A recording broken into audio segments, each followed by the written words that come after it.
A tiny bar somewhere on the west coast of the United States, a woman with frizzy, untamed red hair, pulled back into a ponytail, sat alone.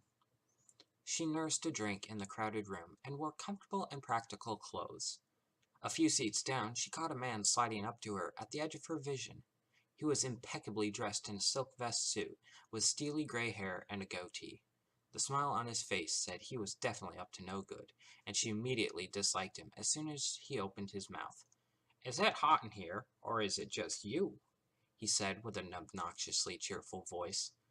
"Not interested," she said, glaring straight ahead at the bottles behind the bar. "Did the sun come out, or did you just smile at me?" he continued, undaunted. She glared at him. Everything about him set her nerves on edge. "Please stop." He didn't stop. "Are you religious? Because you're the answer to all my prayers." He leaned in close and leered at her with a smug grin. "Go away," she snarled and pushed him away. "I am not interested." His grin only grew in degrees of a smug. "I may not be a genie, but I can make all your dreams come true." "That's it." She slapped her palms down on the counter, stood, and walked away. "I can make you a little hoarse. You know, from all the screaming you'll be doing when He didn't get to finish, as she turned and socked him right in the jaw. His head snapped back from the force of the blow, and he fell backwards against the counter. "Leave me alone, you creep!" she shouted and stomped out of the bar. The other patrons wisely scrambled to get out of her way. Most of them shot him a glare after she left. "Was it something I said?" he asked them with an irritating smirk. The woman stalked through the dimly lit parking lot with her hands balled into tight fists, a ponytail puffed up like a tail of an angry cat. "I hate this town," she gripped while fishing her keys out of her pocket. "Fucking weirdos, every last one of them." She slammed the door shut as she sat down in the driver's seat. A moment later she was traveling down the road, headlights cutting through the darkness. She sighed in relief, thankful to be alone once again. "Hey!" The woman nearly jumped out of her skin and swerved into the opposite lane. She frantically swerved back, narrowly avoiding the pair of oncoming headlights, honking madly at her. "What the fuck?" she shouted at the figure now suddenly occupying the empty passenger seat. "You almost got me killed, you ass! How are you even here?" He stroked his goatee. "Lifted truck, flannel shirt, hunting rifle, and a fishing pole in the back window. My dear, if I didn't know any better, I'd say you were the outdoorsy type." He reached over to the radio and turned it on. "Aha! And country music, too. You're not even trying, are you?" The woman slammed on her brakes and came to a tire screeching and jarring halt on the side of the road. "Are you even listening to me?" He opened the glove box and started going through her documents. "Celeste, huh?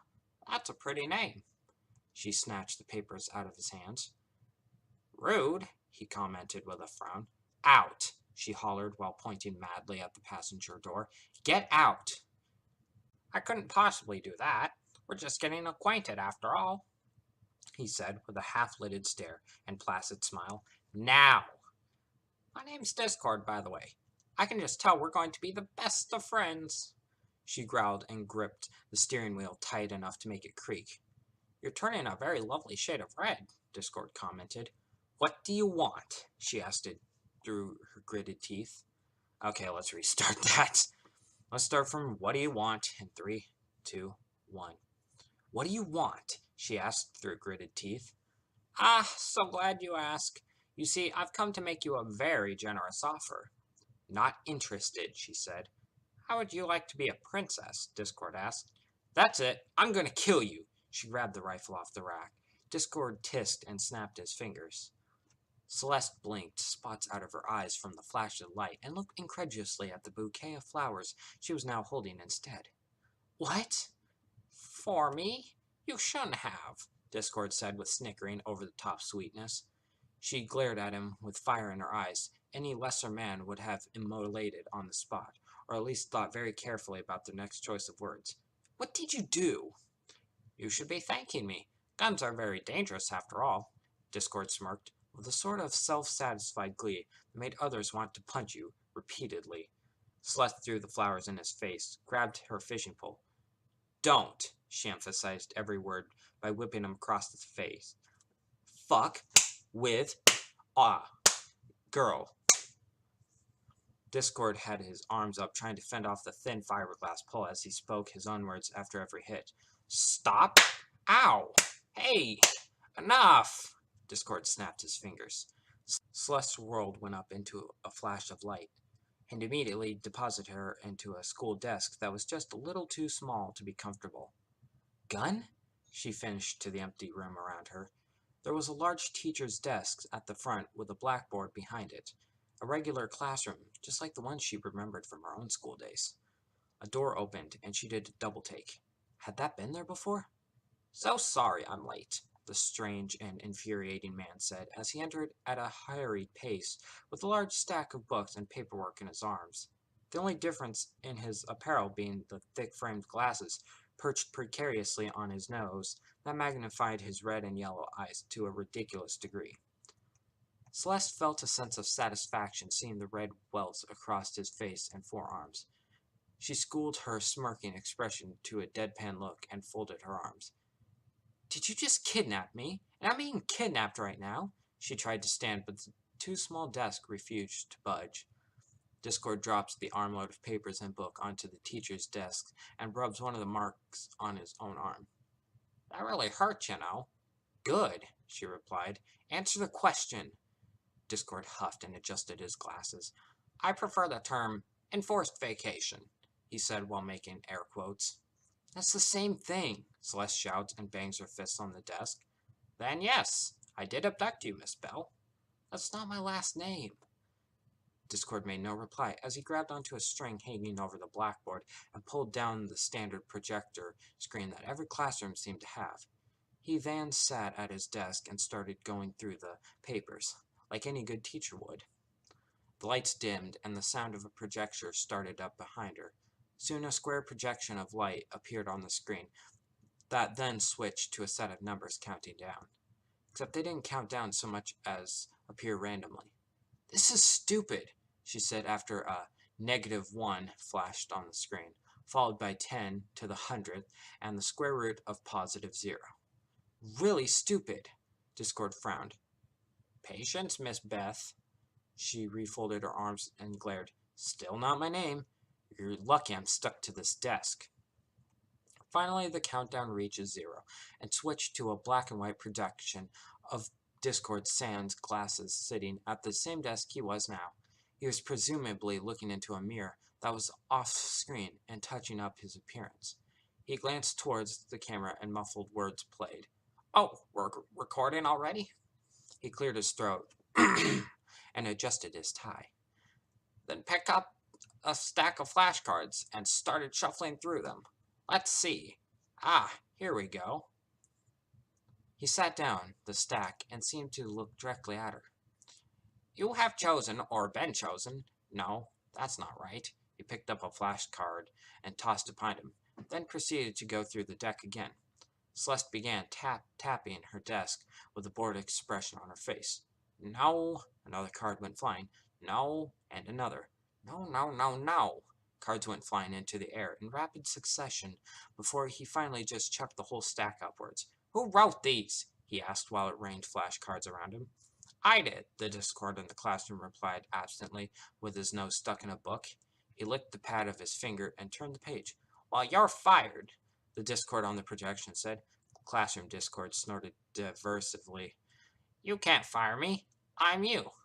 Then I quit, Projector Discord said and stuck out his tongue. Celeste watched the exchange with a bemused expression. I have to admit, that's a pretty neat trick. You certainly went all out on this. What's she talking about? The Discord on the screen asked while pointing at her. Celeste's mind briefly took another turn to What'sville. Population. What? The one in the room began rolling his eyes. Miss Bell thinks you're a recording. Again, not my name, Celeste frowned. Oh, the Discord on screen hesitated for a moment with a worried expression. Am I just a recording? He tugged at his vest. I mean, I feel real. Would it matter if you were? Classroom Discord asked. Protection Discord got a faraway look in his eyes.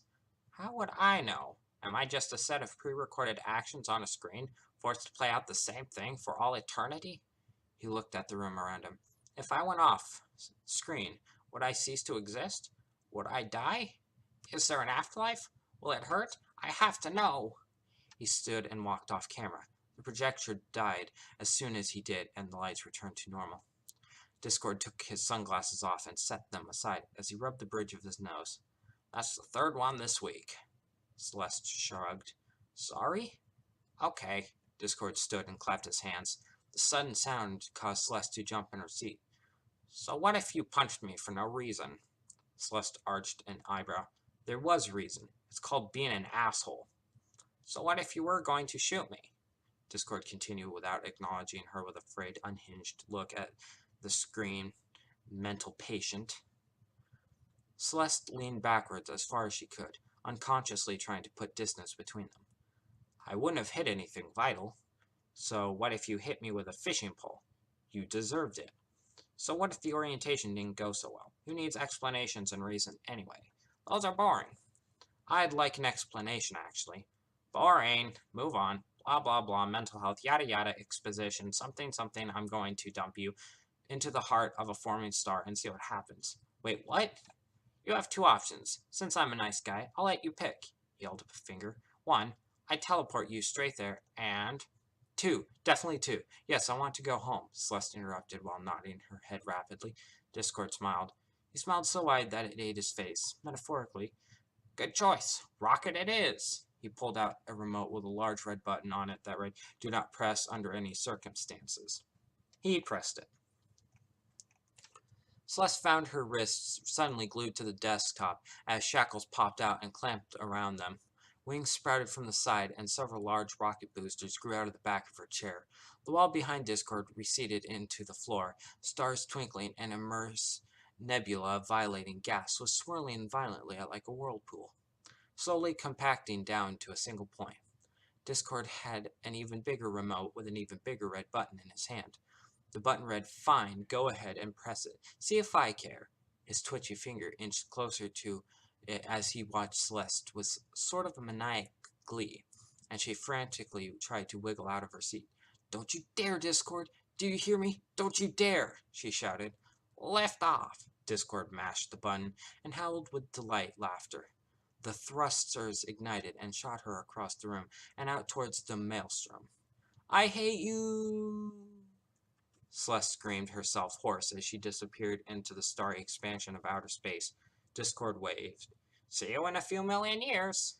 He then chuckled maniacally and wrung his hands together with a villainous intent. Princess? And that was Celestia Was a Human. Written by Rambling Tree. Read by your host with the most.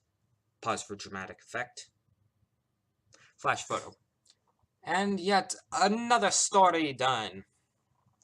Honestly, I was just kind of browsing the comedy section of FimFiction, and I saw this one, and I was like, and I saw the title, and I was like, that doesn't seem interesting, but my eyes read the description, and it said rated T for bad pickup lines, and I'm like, hell yes, we're reading this. So that's really what brought me into this one. That was really funny. I actually had to restart my whole entire recording because during one of the final pickup lines, I just started busting out laughing, and I had to redo the recording because it ruined everything. So that was funny. I liked it.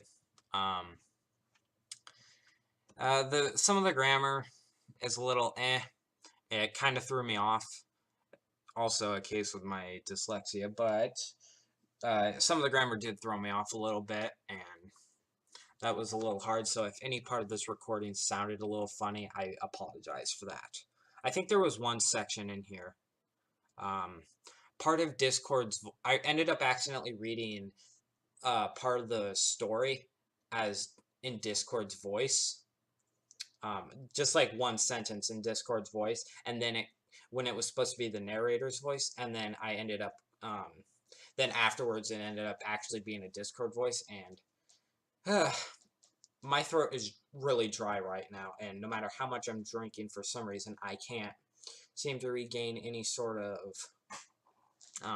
hydration in my mouth, so I didn't bother changing that because I don't have much more moistness in my mouth, and honestly, I needed to finish this. So if something seems a little off with one of the voice sections, just know it was at that point. Well, thank you guys for listening to this story with me. If you liked it, please like, comment, and subscribe. If you subscribe, please ring the bell next to the subscribe button. If you want to find this story or other comedy stories that I've read, there will be a link down in the description that goes straight to the story, and there will also be a playlist full of other comedies that I have done. So, see y'all in the next video. Brohoof!